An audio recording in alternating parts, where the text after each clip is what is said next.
Welcome to Civic Buzz, a program of the League of Women Voters of Minneapolis. I'm Ellen Van Iwarden, Program Director for the League, and I'll be moderating our presentation tonight.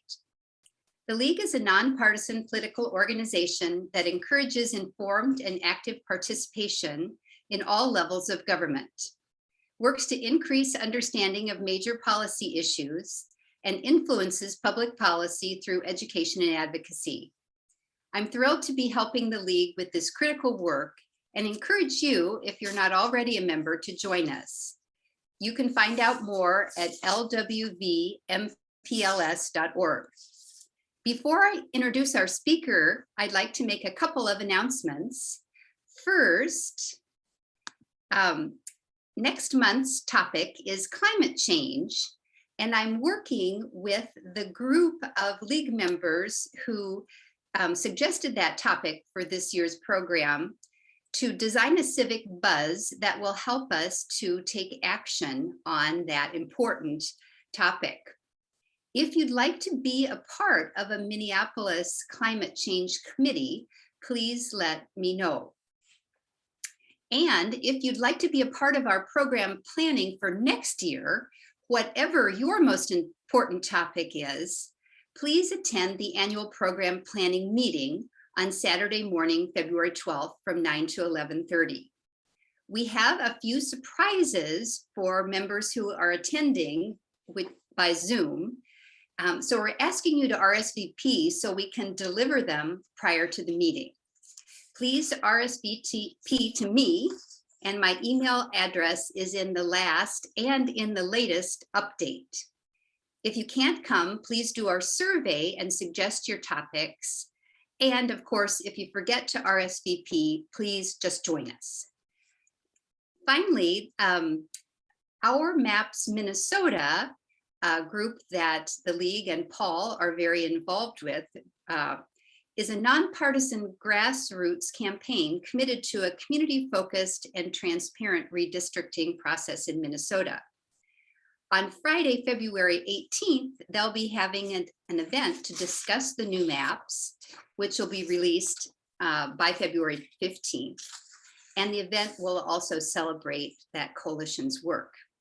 If you're not already on their mailing list, you can go to the Minnesota Council on Foundations website and register for the event, which is free. Now, on to tonight's program. We'll hear from Paul Huffman, and then you'll be able to ask questions directly to him after his remarks. Thank you, and we look forward to your questions. Paul Huffman is the League of Women Voters Minnesota Redistricting Coordinator.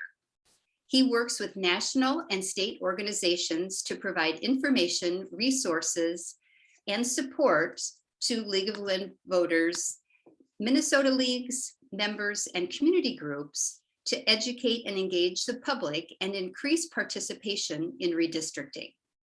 He was also a part of the Our Maps Minnesota Redistricting Campaign Steering Committee, supporting education and community mapping by underrepresented communities in Minnesota. Paul, take it away. All right, thanks, Ellen, and I really appreciate the opportunity to speak with you all and discuss redistricting and where we are in the process currently. What I'll do is cover this in a couple of sections. And as you probably know, redistricting is a very complicated subject, very dense. I'm going to cover this at a fairly high level, basically where we are, what's coming next, and give you some additional perspective. Just one of the things I always lead off with in these conversations is that the League of Women Voters is a nonpartisan organization. We neither support nor oppose candidates or political parties at any level of government, but we are always working on issues of vital concern to our members and the public. Redistricting is a highly political process.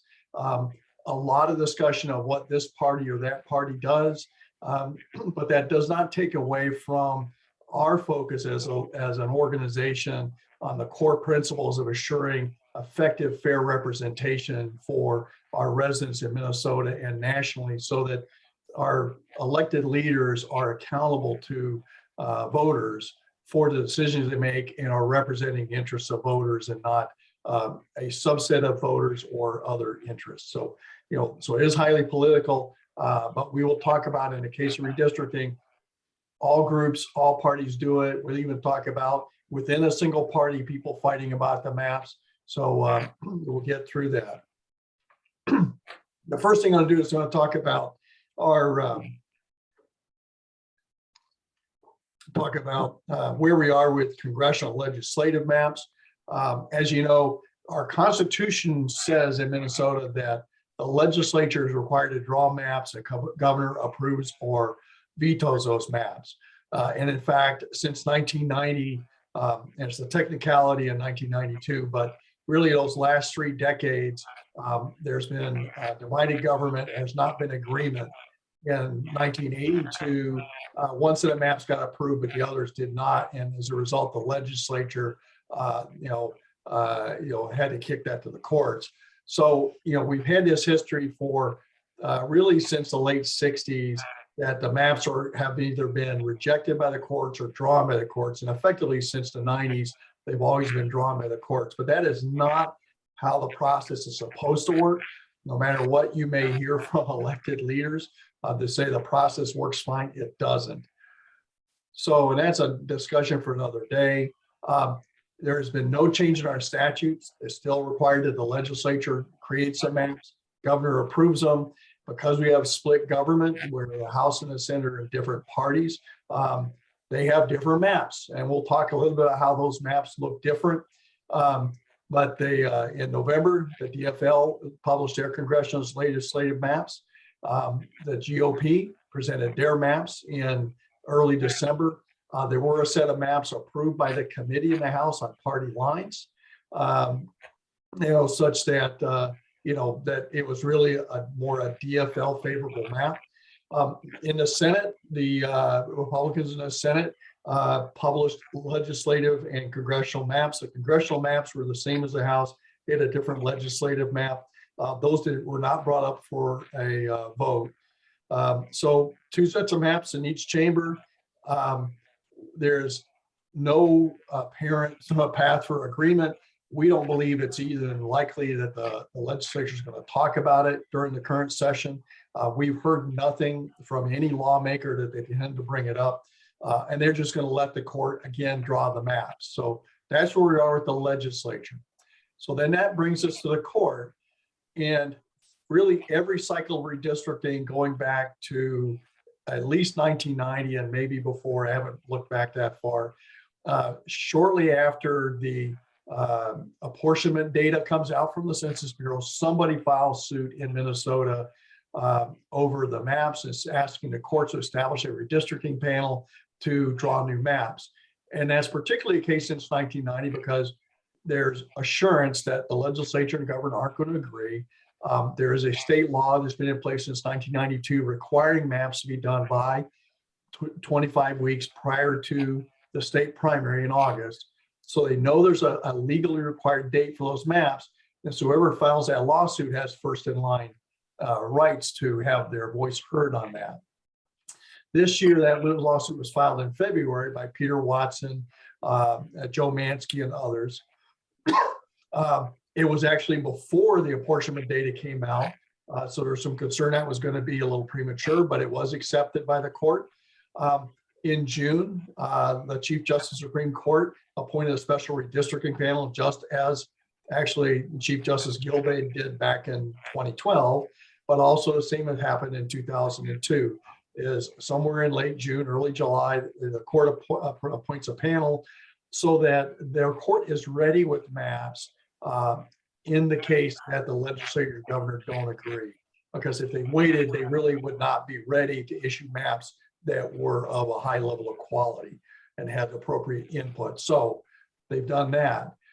They had hearings around the state, in person, in the evening by and large. There was one set of virtual hearings. Many people provided testimony, lots of written testimony provided to the court. Following that, the party submitted their written comments for redistricting principles. In mid-November, the court said what their redistricting principles were. I'm going to talk about those here briefly in a moment. And those are really notable because that is what the court says are the things they're going to consider when creating maps. It's important to note that redistricting principles are something that well-run redistricting processes have. They are not required by Minnesota state law. If the legislature and the governor were to draw maps, they are not bound by what the court does, but that does serve as an important model and blueprint for how redistricting ought to be and might be done in Minnesota. In December, the parties submitted their proposed congressional legislative maps. I'll talk about how those look. And then in January 4th, right about a month ago, the various parties had their oral arguments. I'll hit what the high points of those are here in a moment. And what we expect is that the court's going to issue maps on or shortly after the 15th. The 15th is that date required by statute to have redistricting maps done for the legislature and congressional districts. That is what kicks off the process to finalize precinct boundaries and city ward boundaries and county commissioner boundaries. And places like Minneapolis, you have park districts as well as school district electoral boundaries. So that is really the path we're on, given that we don't expect the legislature to agree on maps. So then, what is the litigation? Who's the parties to that? Well, the parties to that are the Minnesota Secretary of State, because he represents the state in litigation over compliance with election laws, and this falls in that category. Peter Watson was the lead plaintiff. He's a former Senate counsel, a nationally recognized redistricting expert. I've personally been on national programs where Peter's been one of the panelists or speakers with organizations like the National Conference of State Legislatures and so on. Joe Mansky is a retired state and local election official. Other Minnesota voters and the League of Women Voters became a co-plaintiff in that lawsuit in August. I think it was August that we joined the lawsuit officially.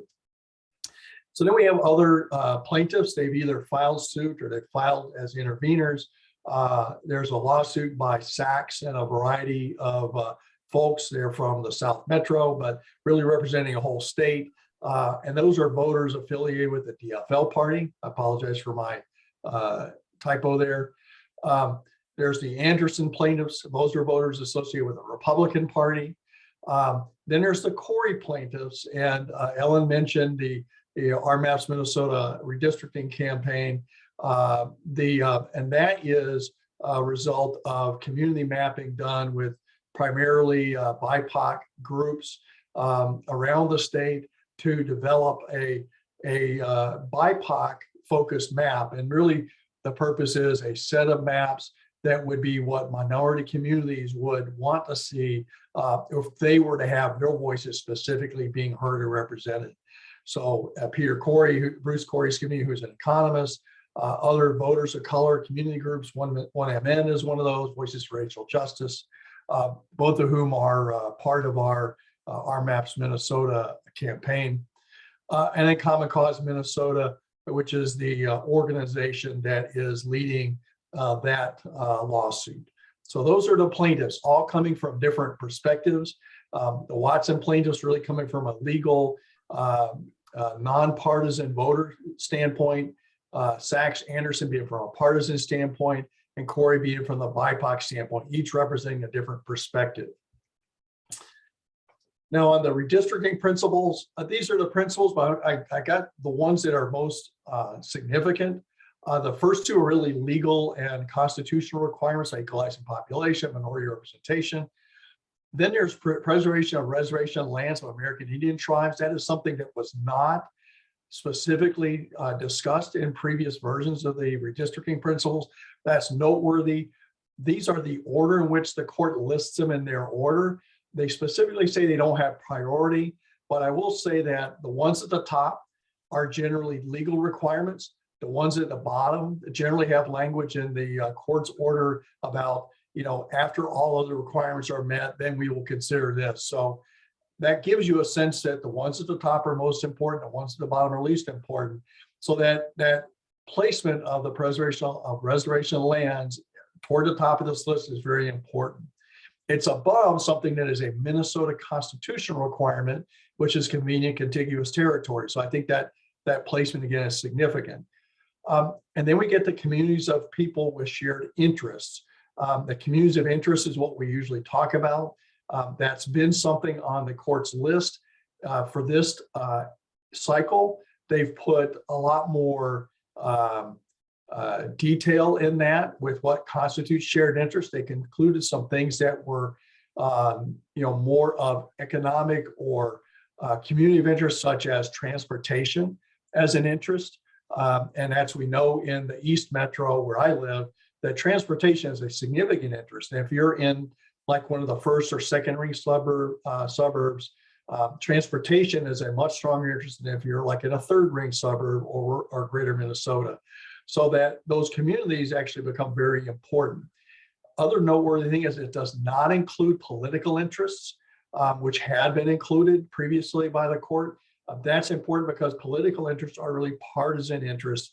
They have a separate voice in this process through the legislature and through their filing of court actions and having their voices heard. So important that that is not a community of interest. Compactness has traditionally been included with convenient contiguous. That is really important because that can work counter to representing communities of interest. We'll talk about that in a little bit about the Corey group, the BIPOC communities, because they divide more counties because they are preserving communities of interest. And so then if you look at mapping metrics, which we'll talk about really briefly here in a moment, compactness can work against effective representation. And there's some outside of this, some examples where you could draw, for example, in Ohio, there was a school group from New York that drew a really nice looking map of Ohio that allowed for a Democratic majority in their congressional delegation. So you can draw a really nice, neat, compact map that is also not representative. So, that's important that we put compactness on the list, but make sure it's not in a higher priority. And then finally, the court strengthened its language and not supporting, preserving incumbents and not looking at past election results, which is new, and then specifically not looking at the residents. Previously, they talked about they could look at it after all of the things. Now they just say they aren't going to look at it, which is a really good step. So important progress made. We were very involved with the Watson plaintiffs on these inputs. We are very happy with what became of those principles. So getting to when they went into the oral arguments, talking about what the different parties put in for maps. Watson plaintiffs, which we are with them, we wanted to maximize the ability of minority voters to elect candidates their choice.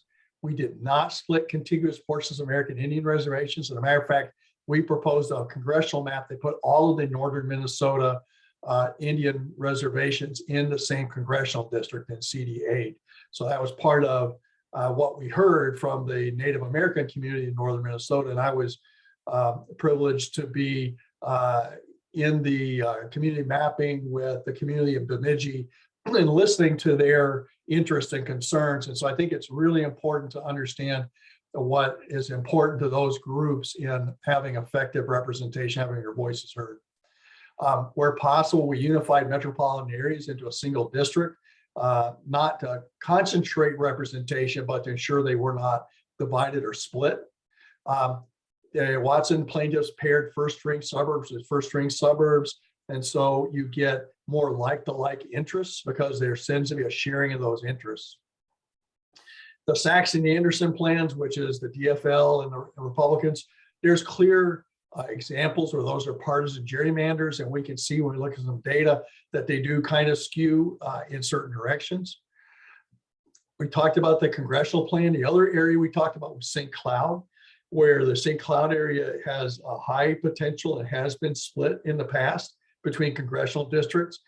We believe that should be kept in a single congressional district. There's a big difference in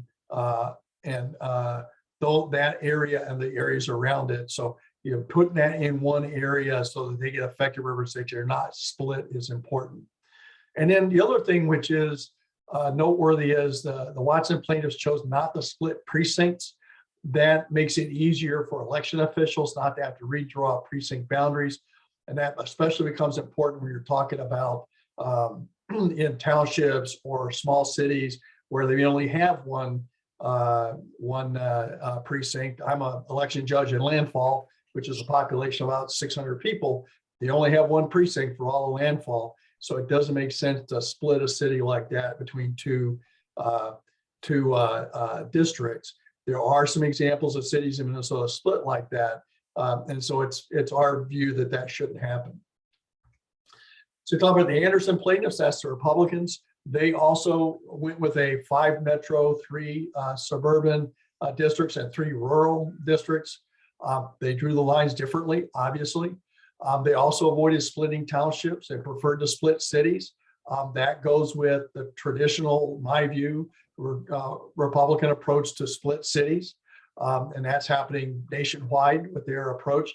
And that happens within Minnesota, I would say, with, and while it's nonpartisan in Olmsted County, discussion for a separate time, but is the city of Rochester is divided between the 7 different commissioner districts. So they balance urban and rural representation, even though they are not equal in their populations and representation.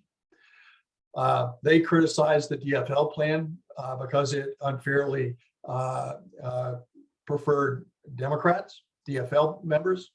They argued Southern Minnesota should remain in one district. The Watson plan did that too, although in Rochester, there was a lot of argument being made to put Southeast Minnesota together as a unique area with some consistent interest. So it'll be interesting to see what the court does. Not going all the way across the bottom of the state would be different than what's been done in the last 2 cycles. So unlikely that the court's going to do that. They criticized the Watson plan for extending 8th district too far westward and encompassing areas that might look more like the agricultural areas of Northwest Minnesota instead of the more recreational and resource area of northern Minnesota.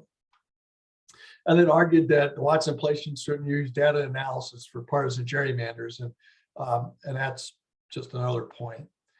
In the DFL testimony, they argued the 8th district should extend southward, and that's obviously what they're going to think because that's going to draw more possibly moderate voters into the 8th district.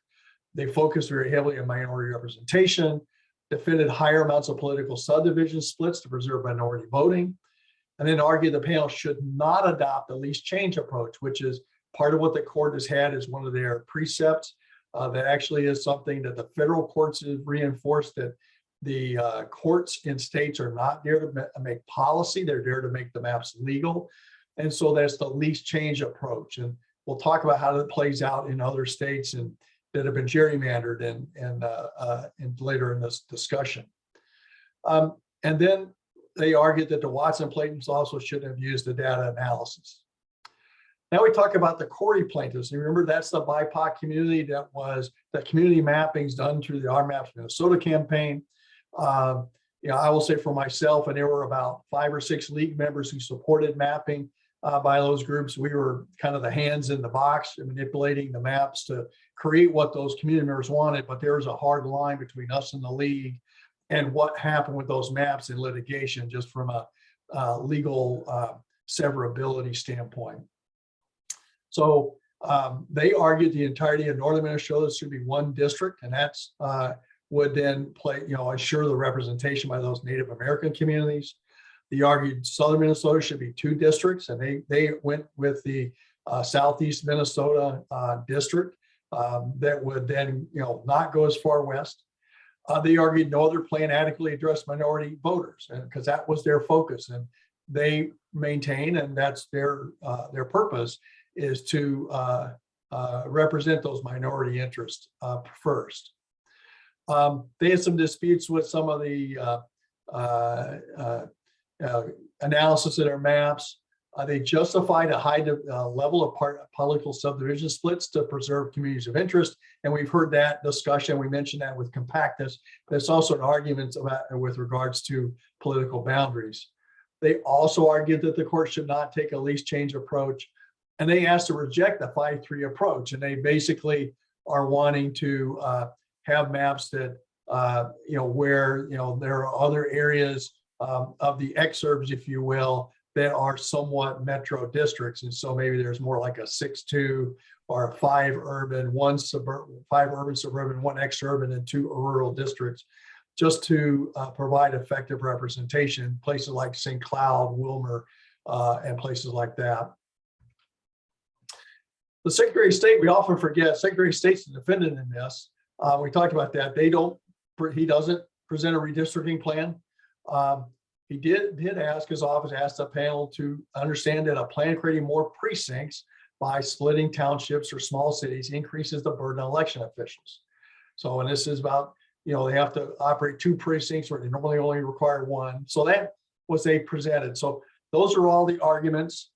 We don't know what the court's going to do, and until 2 weeks from now, we'll know, what they did. We won't know why they decided that way. Until somebody may talk about it somewhere in the distant future. So then what I want to do is talk about is kind of comparing what those maps were. And I opted not to put maps up because you could spend literally hours and hours looking at the maps. What I will do is go through a kind of overview, some metrics of what those different submittals were. And what I have here is, from the Person Gerrymandering Project. If you're familiar with them, and I'll put toward the end here, I'll put in the chat a link to their site where they analyze the Minnesota maps. Some things they look at is based on their data, and they're nonpartisan, you're independent from us. They look at, partisan lean of a map, and that basically is how much does it tend toward one party or another. What they think that the breakout in legislative and congressional seats is going to be.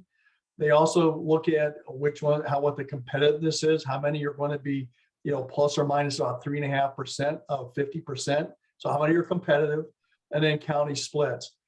So what's important as you think about this is partisan lean states like Minnesota, Pennsylvania, Wisconsin, they have strong urban cores and a lot of rural area, and Minnesota is much more so than Wisconsin. Pennsylvania is also much more so, and Dr. Moon Dutchin from Tufts University, if you've heard her, she's one of the national experts. I was on something with her last year, and she was talking about analysis of Pennsylvania. And you get to say like Minnesota or Pennsylvania, there is a built-in Republican lean, if you will, because Democratic voters are so concentrated in metro areas, and Republican voters are much more concentrated, especially over the last 20 years, in rural areas. So you get a built-in partisan lean of some extent. Of Wisconsin, they think it's about 3.5%. We may be something like that also. So when you see, a partisan lean of 12%, that kind of gives you a sense that that's leaning a little farther in the Republican direction than what might be natural. We think that for us, the Watson maps, it's really going with that least change approach, pushes you to kind of starting with what you already have, equalize population, do some things with communities of interest, but you really can't fix the built-in partisan lean. And that's part of the argument for why not to have the courts draw the maps, because all they're going to do is make them legal. They're not going to make them the best they could be for the voters. Now, the other side, you look at a map that's got no partisan lean or leans Democratic in a place like Minnesota, you got to question about whether those are being drawn to the other direction. So the partisan lean gives you a sense, it's not absolute, but it's a sense of which party is being favored in the way those maps are being drawn. I will caveat that also, Nick Harper and I were talking earlier today about this, is that is based on the last statewide elections for president, senator, and governor. So if there's been a greater energy and mobilization on one party or the other, that could bias this in one direction or the other. And I would suggest there's been greater energy and focus on the DFL side in 2018-20 than on the Republican side. And so that might say that this is, there is a built-in, if you will, kind of edge, a more of a favoring of Republican Democrats, thinking that the DFL is more favored than they are. So expect that the Republicans are overperform what this might represent. So you look what the breakout is. Everybody's a 4 and 4 except for the House Republican map would have a 3 Democrat, 5 Republican district, with one of those Republican districts being competitive. You look that most of those maps have basically only one competitive seat. Nationally, we're getting down to where there's only 20% of the congressional seat races are competitive. So it's very much, less competitive. And then you look at the splits, and that just gives you a sense of what they're doing for splits. The data says, whether you look at the Health Legislative Coordinating Commission or you look at Princeton Gerrymandering Project, they say the Corey map split more counties, but there's a reason they're doing that for those communities of interest. Any question? Well, I'll finish the legislative and then I'll just stop for questions. So then you look at the legislature, kind of the same thing. Now you see that because you're dealing with larger, smaller districts over the state, nobody can avoid the Republican lean. Okay, that tells you that that's inherent to our state maps, but it tells you that the Republicans lean much more heavily Republican, 9.7 in the House, 6.7 for the court submittal, and then the others, the DFL leans more less favorably. The BIPOC map, because it's a clean sheet of paper, leans less favorably Republican. So you can see that, and what you see is really that the non-Republican maps are leaning 37 to 39 Democrat DFL seats. The Republicans are 34 or 35 DFL seats. So there's a clear difference in where they fall out. So that gives you a sense of the difference in those maps, and there's a lot of detail underneath that. And the DFL maps tend to favor metro areas, tend to keep minority areas together. The Republican maps tend to split up cities, split up places like Rochester, St. Cloud, and other places to balance, if you will, rural and urban interests, which is, like I said, what happens in Olmsted County, but that is consistent language from those groups to balance rural interests. So that's the picture of the state, the legislature, the courts, and what the current maps that everybody submitted look like. I'll stop there before I go to local redistricting and see if there's any questions really about that in particular. So Ellen, now if there's any questions at this point on that, I don't see anything in the chat. No, we don't have any in the chat. I'll hop in with the first question. And that is, you mentioned as you flipped to the Minnesota state maps that our existing system has it's Republican leaning right now. And how did that happen? Well, I think first you have to start with our maps have a built-in, our state geographically has a built-in lean because of the greater concentration of DFO voters in the metro, in the particularly urban cores, and then the greater dispersion of Republicans throughout the state. So that's just geographically inescapable, unless you get to a place like Massachusetts, and where Dr. Duchin proved that it was almost mathematically impossible to draw a Republican congressional district in Massachusetts because you're evenly distributed and evenly outnumbered throughout Massachusetts. So it's almost impossible. They have elected a Republican governor though, so it doesn't mean they can't, but it's just, it's very hard.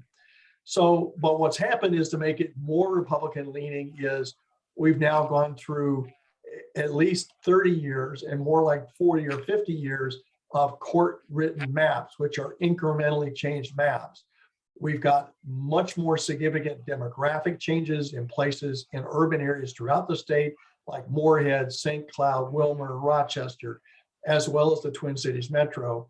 And that is not being addressed by a group or a party that steps back and takes a holistic look at our redistricting. So that is the argument that we need to get away from the courts drawing the maps. The problem is we're probably going to do it through some form of gerrymandering if we don't do something about it. So that's why I say there's a built-in lien, and why it's gotten worse over time because of the incremental changes in maps. Oh, thank you. Okay. What I'll do is I'll jump over to local redistricting. Where we are in Minneapolis, you have kind of the gold standard in the state for redistricting. You've got the Charter Commission does redistricting there. There's a Citizen Advisory Commission, which one of your members is part of. They've done hearings around the city last fall, and the same thing for the Park Commission. And so they've been getting a lot of that input and getting citizen involvement in order to make that work. The data has been available to city and county governments need since August or September. I've been looking at it since August. Most are doing planning, assembling documents, data and drawing draft maps. There's a great example, Little Falls, Minnesota, up in Morrison County. They got like 9,500 citizens, residents. They've been doing strategic planning on their maps since November. Yet there are cities and counties that claim they can't do anything. They don't have what they need. I don't find that credible, frankly, because if Little Falls can do it, they can do it. And there's a wide variation approach to public involvement and transparency. By and large, what we see is that counties and cities that have wards really want to make this. There was a league member in New Ulm that said that when she was on the city council, it was like they wanted to be a nothing burger. They wanted to be totally vanilla, nothing to see here, no reason for public involvement. They really want to keep this off the radar because of how important this is to representation. And so there's a lot of variation, very few places with a lot of public involvement. Washington County, where I am, Olmsted County is taking public input, but I will say that Olmsted County is not receptive to public input. And we frankly don't expect any change in how they do business there. Cities with public input, Minneapolis, Brooklyn Park, Rochester, all are getting public input. We've actually had some fairly good success in interacting with the Brooklyn Park Charter Commission, getting them to adopt communities of interest as a principle. Rochester's adopted redistricting principles. So there's a couple of wins there that we think are noteworthy and encouraging. So what they're doing is some places are collecting input. In 2 weeks, those legislative maps are going to be done. And so then that is when cities and counties can finalize precinct boundaries and ward boundaries and county commissioner boundaries. Now, what we hear from some counties is we can't do anything until the city's done, which again is not true and not credible, but that's what you will hear. There's a really short timeline once you get to February 15th and those legislative congressional maps being issued, which is why we're sure that is the appropriate and prudent thing to do, just like Little Falls did, is to look ahead and understand where you are and what's likely to be necessary to get yourself in balance, both from our commissioner district population and a ward population requirements. So, and there's legal requirements that we can talk about, but they basically have to make those populations as close together as possible. And little old Afton, Minnesota, which has got a population of like 1,400 people, they got wards, they got 4 wards that are like 350 people each. They go through and they balance the population within a couple of percent. Now, if Afton can do it within a couple of percent, so can Olmsted County and Rice County and those guys. So they make it sound too hard. It is not. If Afton can do it, they can do it. If Little Falls can do it, they can do it. So that's where we are, and you've got a real advantage. There's lots of opportunity to engage in local redistricting. Just look at the website for Minneapolis, Hennepin County, the same thing. It's important to make your voices heard. you feel like you're only one of many, but very few people actually speak up. So the few people that speak up have an outsized impact on the process. So that was really all I was going to talk about with local redistricting. That's coming up pretty fast. I am working with some community groups around the state, which I'll talk about here in a minute. But any questions on local redistricting before I roll on to the national picture? Yeah, we have a couple in the chat. Kitty Stratton, do you want to ask Paul your question? Oh, God, I was hoping you would. Okay, I will. So Kitty says, how do we get back to the one person, one vote, all being equal, rather than a balance of interests? Well, I think we were already at the one person, one vote, and that is the whole point of equalizing population. If you go back in history between basically 1910 and 1957, Minnesota did not redistrict its legislature. And so that by the late 50s, you could have a legislative district in Minneapolis had 10 times as many people as a legislative district in Northwest Minnesota. So one vote was worth 10 times more in Northwest Minnesota than it was in Minneapolis. So the legal requirement, there's a variety of Supreme Court cases from the early to mid 60s that stress that one person, one vote. So that will be assured, and that's the least change to equalize population. And the court will make those districts, those congressional districts, the same within one person, one person. What they don't do is say, now, is this actually effectively representing the interests of the people?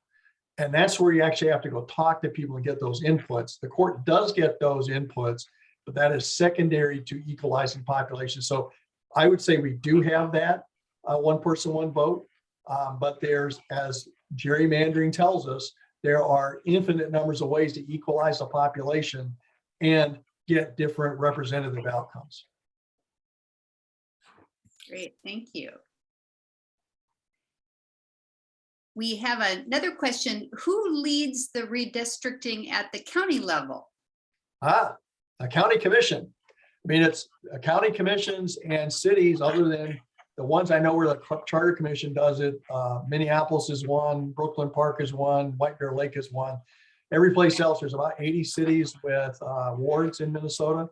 Other than those, almost all of them that I'm aware of, the city council does it. What they'll have is they'll have staff members, just like the legislature. Staff members will pull everything together, but then the elected officials will approve their own maps. So the Minneapolis Charter, Hennepin County Commission will approve the new commission maps by which they get elected. So it's just as incestuous as the legislature is. It's just a lot less visible. And I would tell you, and one of the things we see from a national trend is that there's a lot more interest in how county commission lines are being drawn nationally because of the importance of those county commissions in things like elections, public health, schools, policing, law enforcement, social services, just a whole host of things that county commissions do that people are not aware of, and that who controls those reins is very important. Great. This question is also from Judy Zonbrecker. How does Minnesota avoid cracking and stacking populations of interest if the maps are only changed incrementally? I think I meant packing and cracking as opposed to stacking. I apologize. Yeah, stacking and cracking is a term generally used in a context of gerrymandering. And what we say is that we don't have gerrymandering in Minnesota, at least in the state level, because the courts draw the maps, and the courts don't draw the maps in a way so as not to benefit or favor any party or any interest over another. So we don't have that. The problem is that because they only make incremental changes, some of the things like really significant demographic changes we've had, or maybe some significant changes in interests around transportation may not be effectively represented because that would require changing lines more than what the court might do in the spirit of least change. Great. If I might, Ellen, I'll just hold the rest until I get through the end, and that way we can catch anything else. Sure. All right, thank you. All right, so the early Great. trends in national redistricting, what I want to talk through is some things, about 33 states have currently passed or voted on state level maps.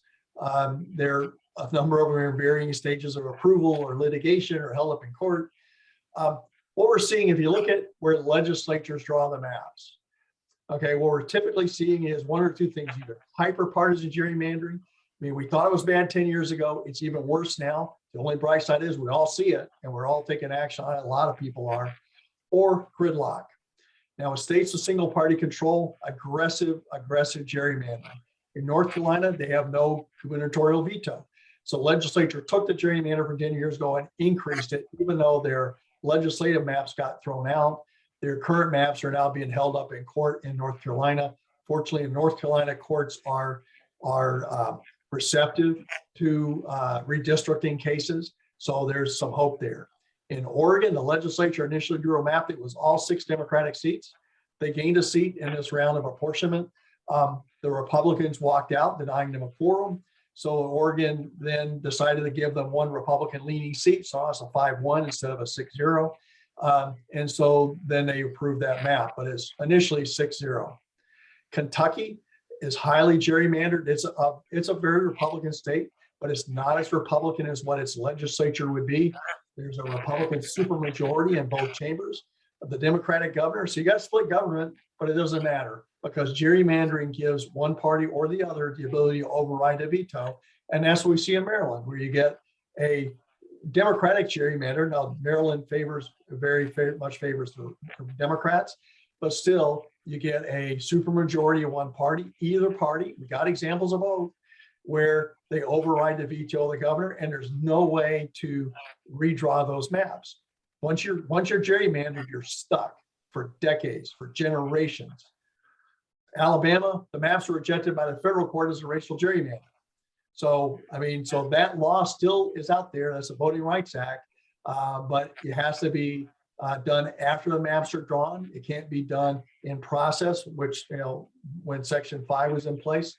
So, but anyway, so that's some examples where single party control, where there's no agreement or divided government like Minnesota, the court draws the map.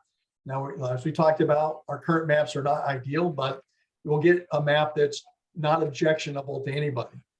In Wisconsin, the court's going to draw the map because they got a Democratic governor, but they're going to use a least change approach. So what happens is that just maintains the existing gerrymander for another 10 years. So then they will continue to have a gerrymandered legislature, and they've got, as I said, a built-in partisan lean of about probably 3.5%. But that's going to be very hard in any place that's already been gerrymandered and where the courts are unreceptive to the arguments, which Wisconsin has a very partisan court that's got a 4-3 majority. So that's what's happening in the states. So the same as we've seen, and the federal courts are not a help unless we have racial gerrymandering. Now, commissions are the thing that everybody likes to talk about what a great thing commissions are. And I've long said that all commissions are not created equal. There's a lot of different kinds of commissions. There's only really 4 genuine independent citizen commissions in this country. And that's at the bottom: Arizona, California, Colorado, Michigan. The rest of them are some form of advisory commission or partisan commission. And what we're seeing is partisan gridlock and obstruction in those. And in most of these cases, in some of these cases, we think, and it appears that the parties are deliberately undermining and sabotaging the commission in order to be able to prevent a disadvantageous map, which is Virginia. It appears that the Republicans subverted that process to really to blow up that process. In New York, the Democrats did it, because in Virginia, it goes to the court. In New York, it goes to the legislature, which is heavily Democratic. I was just reading an article today about how they expect a pretty heavy Democratic gerrymander in New York. So, I mean, that's what happens. And where it's an unbalanced commission, and which is no better than a legislature such as Ohio, the Ohio residents passed, Ohio voters passed a constitutional amendment in 2018 that said that the legislative and congressional makeup should mirror the outcome of state level elections, which tend to be about 54-46 Republican Democrat. Well, the Republicans that were part of that effort said, no, no, no, we've run 81% of statewide elections in the last 10 years. So it ought to be up to 81% Republicans in the legislature and Congress. And that's sure enough what they did. They drew congressional maps that were somewhere around 83, 90% Republican. Well, that did get overturned by the Ohio Supreme Court because their Chief Justice hates gerrymandering. So, commissions aren't necessarily a solution unless you got an independent commission. Now, like, it's really hard. Michigan just did their first set of maps. I posted something on our Facebook page about the Michigan maps. I think I did. But anyway, the Michigan maps, and it was very hard, but it was given an A by the Princeton Gerrymandering Project. But it was very contentious and very hard. But democracy is hard. Getting fair representation is hard. And that's what it turns out to be. So that's what we see from a state standpoint nationally. The only thing I want to talk about is the national trend on local redistricting. And I said there's a lot more focus on local redistricting, county commissions. We're hearing that in elections and school boards. We're hearing at counties. We're hearing about county election boards. Fortunately, in Minnesota, we have a nonpartisan election officials, unlike a lot of states. New Mexico, county commissions are splitting Native American reservations. So leagues out there that I'm in communication with, they're talking about instituting reforms at a state level for county commission redistricting. North Carolina, near Raleigh, a county commission was redistricted to reduce the minority population district that's had a Black county commissioner for 20 years. So again, affecting minority representation there. Harris County, Texas, Democratic side, they had a 3-2 majority in a county commission. They created a 4-1 supermajority for the Democrats. The Republicans took them to court, but the courts can't really say that that's not right when they're gerrymandering at a state level in Texas. So that stood. So, Harris County, and they get a lot of power. That's one of the biggest cities in the country. That ensures that Democrats, at least on a county level, can better control their decisions. But again, it's not providing adequate representation to conservative interests. And then the one I thought was really interesting in the last couple of days, Prince George's County in Virginia, it's in Northern Virginia, it's the DC suburbs. That is a minority majority county. But they are gerrymandered, the moderates gerrymandered to pair up 3 different progressive Democrats against each other. Okay, and so now that's been thrown out. They've got an independent commission that's going to draw the map. Again, where you have within a party, moderate versus progressive interests fighting it out. So this is not just parties, it's interests. And we have it in Minnesota, and we have maps in Minnesota that aren't representative at the local level because of those differing interests. So from a strategic standpoint, what we're doing right now in the league is working to influence development of state and local maps through litigation, advocacy, and supporting community mobilization and partners. And right now we're working actively with Minnesota Council of Foundations, who has some organizations that they've got grants to out of the Our Maps Minnesota campaign. We're working with Minnesota Voice now in some areas. We're working with Common Cause, partnering with them on some local areas, in particular areas of interest are Rochester, Wilmer, St. Cloud, Brooklyn Park are some of the areas that we're really focused with opportunity and the need to do that. In the future, though, it's working towards legislation and constitutional amendment to reform redistricting. Those nightmare cases I talk about, like Wisconsin or Oregon or Maryland or Texas, that are gerrymandered, you cannot fix it. If we don't fix this, at some point we're going to have unified government and we're going to be gerrymandered and we will be stuck for decades. And there's no assurance that our courts are going to be a protection against that. So we're going to have to fix this, and we're going to continue talking about this over the next 10 years until we change how we do redistricting in Minnesota. So with that, that's what I had for you this evening.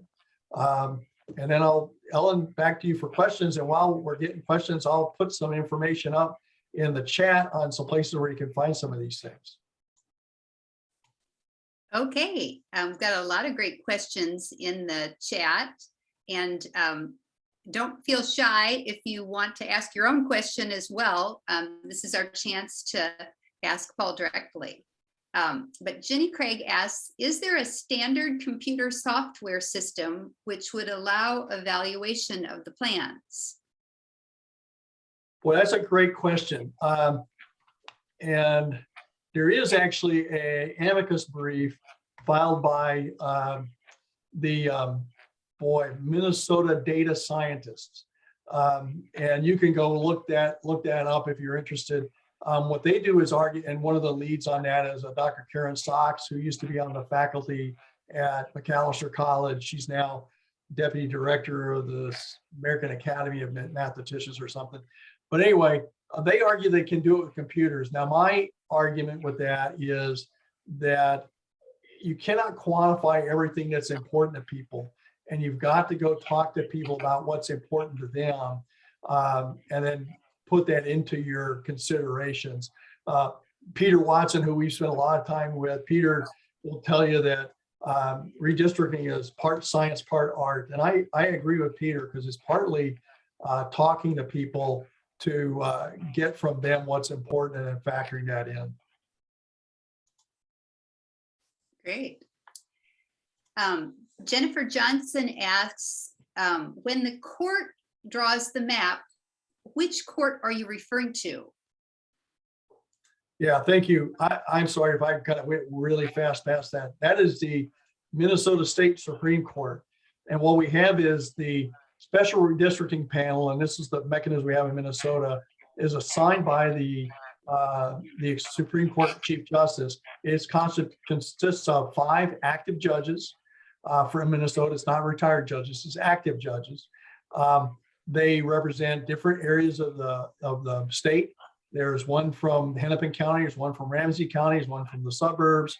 There's one from greater Minnesota to the north, there's one from greater Minnesota to the south. So you got kind of the mix. There's 2 appointed by Governor Dayton, 2 appointed by Governor Pawlenty, and 1 appointed by Governor Ventura. So you've got the partisan balance, you've got geographic balance. There's 1 Black woman who's on it. I will say it's 4 women and 1 man on the court, which I think is okay. But nobody's objected to that to this point. So it's a very balanced, but that is a special redistricting panel appointed by the Minnesota Supreme Court. Paul, when you are talking about the priorities for the league in the next 10 years before the 2030 redistricting, you mentioned the idea of supporting legislation to change Minnesota's current system, that's not working as it was intended. What legislation would that be? There was legislation, thanks, Ellen. There was legislation introduced in the last session. There's a couple of things I'm trying to remember, and Representative Cleavorn introduced some things. There was some draft legislation we had worked on with oh boy, I'm trying to remember what that coalition is. Minnesota Alliance for Democracy, which represents a bunch of groups, including us in Common Cause and Clean Elections Minnesota and some others. We had developed some legislation for the 2020 session, which got precluded due to COVID. Generally, though, that legislation would also kick off to a constitutional amendment that would establish a citizen redistricting commission. Redistricting principles includes the principles that would be established and a mechanism for identifying and selecting those members of a redistricting commission is what that would consist of. Our view and our position, and this round of redistricting reinforces to me that the only way to really have an effective redistricting process for the voters and residents of Minnesota is a citizen independent commission. That is, nobody has ever gotten that through a legislative body before. You always end up with some form of political commission, and we've talked about the problems with that. So that is what I've talked about. Michelle and Nick and I were talking today that after this legislative session, we're going to step back and talk about the next steps. I've talked to the folks at National and Redistricting, and they're going to do the same, is kind of do a lessons learned in this cycle and then what we do next on redistricting. Thanks.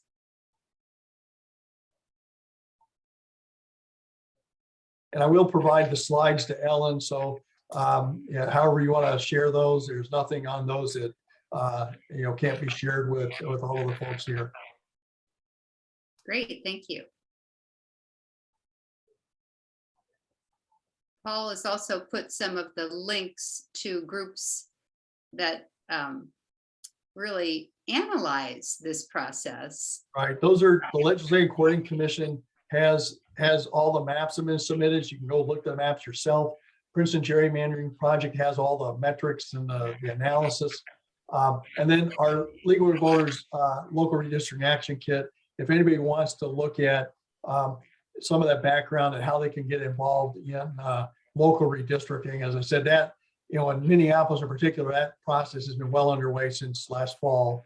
But Hennepin County still presents some opportunity, and probably the Minneapolis School District as well. There was one question up in the chat that I missed, and that is, and it was offered out to all of us to talk about, but I'll let you start first, Paul, as somebody who's studied this.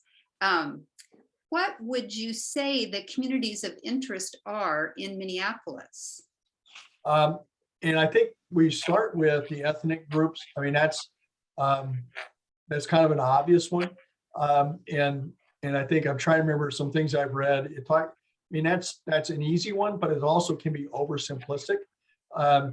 For example, the Native American community, I've done work with them in Minneapolis, and they have a very strong cultural identity.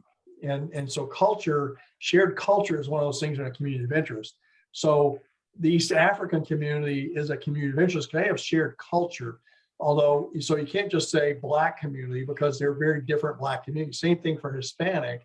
You've got Central American immigrants, you've got Mexican immigrants. So they have some different interests and perspectives. You also deal with areas where you may have people that are more affluent, regardless of their demographic. They will have different interests from a taxation and possibly public safety standpoint. In Minneapolis, I think you've got some public safety interests that are different, depending on where you are in Minneapolis. So I think a lot of it tends to break down along racial and demographic lines, but at the same time, you got to look at where there's affluence, because people in a certain community or certain area are going to identify with one another because they share certain values, and they don't want their values, whether if you're out in the area of like Powderhorn, there's certain different racial and ethnic communities there, but they also share some interests around public policy in that area, and it varies depending on where you are and what they need. Some of those areas may have more interest in immigration than other areas, or law enforcement than other areas. So I think there's another thing to look at, is what those different areas have as those interests. In doing some research for this month's study guide, because our units are going to be discussing redistricting, I saw some commentary about seeing the students at the University of Minnesota as a community of interest. I think that's absolutely right. And I think that is something we talked about in a call I was on with Minnesota Voice, and also Mike Dean from Lead MN, which is the group that represents community college students. Bemidji State is split between two state Senate districts, maybe even congressional districts. St. Cloud is the same deal. St. Cloud State gets split. So yeah, you're absolutely right. Minnesota State Mankato, they get split. So yeah, you're exactly right. University students and where they live around University of Minnesota, there's a wide area of people outside that campus who all have shared interest in that campus. Right. Are other state leagues other than Minnesota working on this? Oh, absolutely. And we're doing a lot less than some, more than many, because of their situation. Places like South Carolina or Alabama, Tennessee is very hard. Kentucky, Wisconsin is doing great work in Wisconsin. They've been very active there, and I just, it's because their house is on fire. And what I say is their house is on fire. Our house is not on fire. The house next door is on fire, but we act like it can't happen here, and it can. So, so Texas, the league in Texas is doing great work. A lot of those states don't have the benefit we have of paid staff. We don't know that most states do not have any paid staff. They may have a bookkeeper and that's it.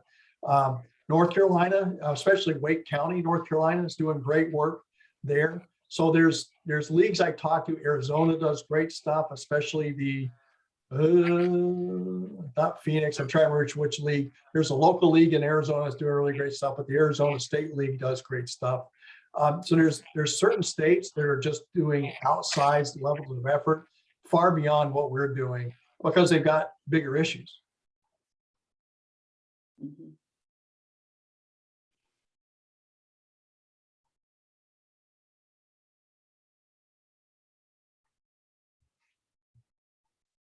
I've got one more question, but other people hop in. I can see somebody trying to talk.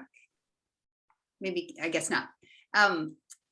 My last question is, we're trying in the Civic Buzz and in our program work with the league to direct and help people who want to act on a topic. And so could you give us the top 3 things we could do as a Minneapolis league in this area? I think the top 3 things, that's a great question.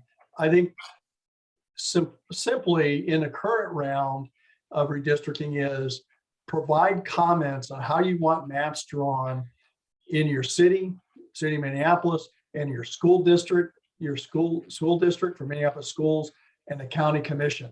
So go to the website, look for redistricting, and then there should be some kind of avenue to provide public input. It requires a little bit of engagement to know what your current district boundaries are, or county district boundaries are, and then how you think they ought to be drawn. And that's, I go back to this, there's a lot of this is civic engagement, civic education.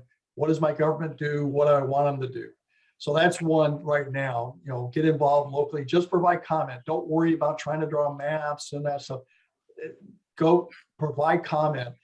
Make sure you think about what you want them to represent. We've got some great tools on our action kit about how to provide comments on redistricting.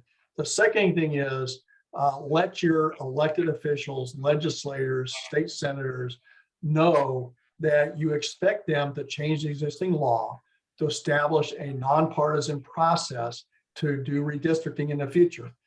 Unless the elected officials keep hearing this, they are not going to change it. And we're going to get stuck. It may not be 2030, maybe 2040, but at some point, we are not going to have divided government, and one party or the other is going to gerrymander the state.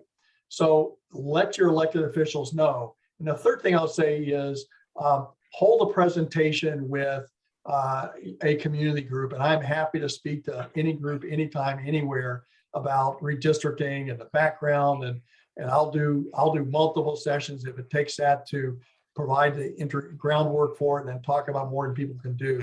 But hold a presentation meeting with people outside of the league about redistricting so we can educate others. The more that people understand, the more they recognize that this is a vulnerability, to their ability to get their voices heard. Great. Thank you so much. Any final questions? We've got a great crowd here tonight with 38 people. Oh, I see Chris. Yeah, I do have a question that's incredibly naive. And I really get that we want to undo gerrymandering. We want to undo everything that's unfair and where people don't have a voice in their government. I really get that because we got to correct a lot of wrongs. But what would it really look like if we just did it mathematically without anything about who's interested in what race, what party, whatever, just in Venn diagrams of numbers of people? Would that really be a mess? Or would it be like starting back at ground zero where one vote, one person, one point of view had some say? I think, Chris, that's a great question. I mean, I think it's a little bit like the question about, hey, could a computer do it? I think, Yeah. and I think that's what the data scientists would say is that given enough computing power, now computers only do what you tell them to do. Right. So you have to give it some parameters with which to draw the districts. So if you say make them as compact as possible, we'll get compact districts, but it may not be representative of the interest because they may not be, trying to think how to say this. It may be something where you have nice compact districts that overweight certain interests over others. But wouldn't other districts do the opposite? Wouldn't it no sort of guarantee that. balance? So then what you have to do is, so you just let that happen by chance or just assume that it's going to happen. If you're going to have an assumption, you have to have a way to validate the assumption. So if you want to say that I'm going to draw maps that are of equal population as compact as possible, but I also want them not to prefer one interest over another in aggregate. So then you have to figure out what interests are we talking about? Is it going to be minority representation? Is it going to be rural versus urban? Is it going to be transportation? Is it going to be mining? Is it going to be natural resources? Is it going to be what? So you're saying that wouldn't just shake out of who's interested in what? And I think there's some decisions, there's some value decisions that you have to make about what interests are you going to even entertain and support or recognize. And if some interests aren't even recognized, and for example, transportation wasn't part of community interest, then people who are really interested in transportation may not get their voices heard because the way the districts are drawn divides up those areas. But it was never something you considered, so it's not a surprise it doesn't get addressed because it was never something that was being looked at. So in theory, you could develop a model that would do that, but it would always be subject to what assumptions or what parameters you put in to start with as far as what you got out. okay, I believe you. Yeah. No, It just seems that if, 10 people out of every 100 have a really strong interest in transportation, and that would end up, they might be mostly in a city, but they'd get their representation, the 10 out of the 100, whatever. I mean, I'm totally for doing it fairly. I mean, this is just my confusion. right. No, it's a great question, and it's been asked. And I'm sure folks like Dr. Sox is going to continue working to try to come up with a mathematical approach that would assure that representation. My background's in business, and what I found was, and what we were taught, and true, is that anytime you're going to go through something, you got to involve the people, talk to people, get their perspective, and See, that would be the job then of whoever had that district and wanted to represent it. They'd have to talk to those 300 people. Anyway, that's it. I'm done. Yeah, Chris, a good example of where that might not work is, say you have a coastline, and if you drew, so say, take California, coastal communities have very important interests. But and you look at some of the districts, they do run along the coastline, and they look not necessarily compact, but if you drew them very compact, you could split those coastal communities in with a bunch of inland communities. And that could lead to things such as laws that don't protect the ocean because their voice isn't being heard.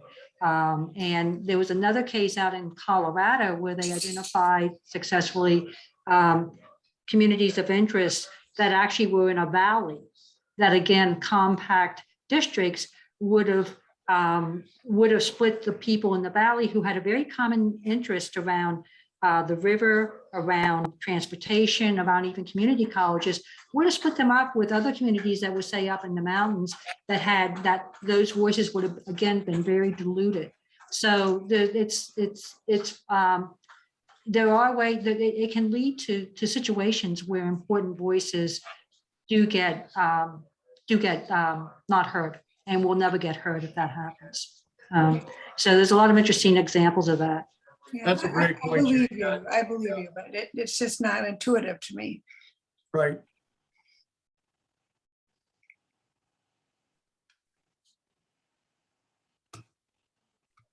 Yeah, I just want to acknowledge Kitty's remarks in the chat. She says, I can really see how institutional racism, no matter what, will always be a major contributor to redistricting because that is what it's meant to do. And I mean, that I think speaks to us speaking up at our local level redistricting processes to counter. Do you happen to know, in terms of the legislature, is one party or the other more or less in favor of a nonpartisan commission to be Citizens Commission? Well, I can tell you that we had our legislator interviews in our local league in Woodbury Cottage Grove area last weekend, and the DFL representatives all said, yeah, we need to change the current system. The Republican, there was one Republican, he said, nope, works just fine. The legislature should be able to do it. We should be held accountable. The problem with that is that once you gerrymander, you're no longer accountable to your voters, you're accountable to your party. Right. And so that doesn't work. And so that's been, now we did see that going into the 2020 session, that the DFL was less interested in reform because they were kind of thinking they were going to get both chambers and the governor's mansion and the election in 2020, and so they could control the along the maps. So because they had been really interested, then they became less interested. So Republicans are consistently not in favor of reform, in my personal view, is because they know how to do this. They really got this redistricting figured out. They believe that the DFL, if they were to do it, they wouldn't do it as well, and so the Republicans would find a way to overcome it. And so they're less interested. Yeah. Thank you. Paul, is it possible to have a ballot initiative that would establish a commission, a nonpartisan commission? No, not Minnesota. All constitutional amendments have to go through the legislature. Okay. That's where we're stuck, we're stuck because we can't do anything without the legislature. And the legislature has a institutional interest in keeping their fingers in redistricting. I mean, there was hope that Virginia was going to be different because they established a commission was half Democrat, half Republican, or it was half citizens and half politicians, and the politicians were half and half. But basically, like I said, the Republicans blew it up because they didn't want it. They didn't want it to function, and so it went to the courts. So I think,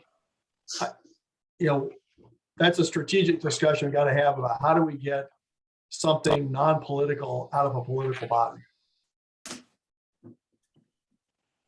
And whenever you figure that out, let me know. Right. Well, Paul, thank you so much. Kathy has something. Oh, sorry. A very brief question. Can a school, a high school or an elementary school or region of elementary schools be a community of interest also? Yes, and actually, that's one of the things we talk about, school districts. I mean, especially like some of these smaller school districts, that's a community of interest.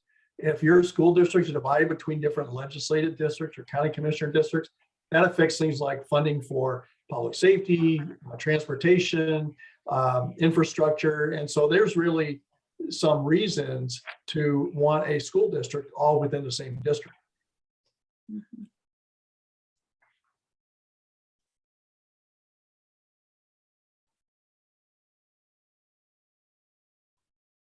All right, well, thank you again. This has been wonderful. Appreciate the good crowd and looking forward to some good discussions at our unit meetings and future strategic planning. So thanks. Great. Paul. Thank you, Ellen, and thank you everybody for being here. I enjoyed it. Thanks, Ellen Thank you. and Paul. All right. Have a good evening.